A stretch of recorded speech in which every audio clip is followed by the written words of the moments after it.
Mastering Passive Voice, Gerunds and Infinitives Edition. Hello everyone. Welcome back to our English grammar series.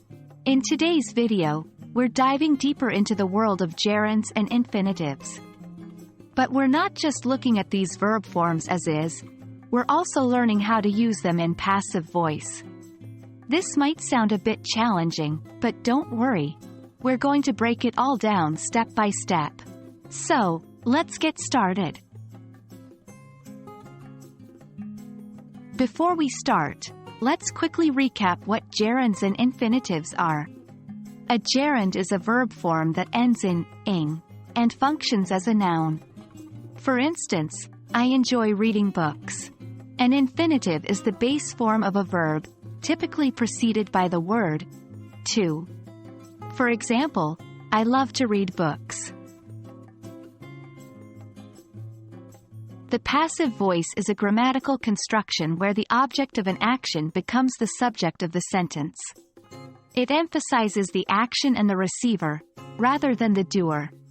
So, the book was read by me is a passive version of I read the book. When it comes to using gerunds in passive voice, the structure is quite simple. We use being, followed by a past participle. For example, I remember being taught by Mrs. Smith. Here, the verb teach is used as a gerund in its passive form, being taught. Let's take a look at more examples. He avoided being questioned by the police. She loves being praised. Just like gerunds, infinitives can also be used in passive voice. In this case, we use to be, followed by a past participle. Here's an example. The house is ready to be sold. And here are a few more examples.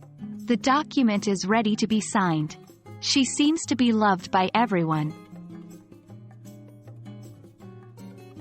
Now that we've learned the theory, it's time to practice. Try converting the following active sentences into passive gerunds or infinitives.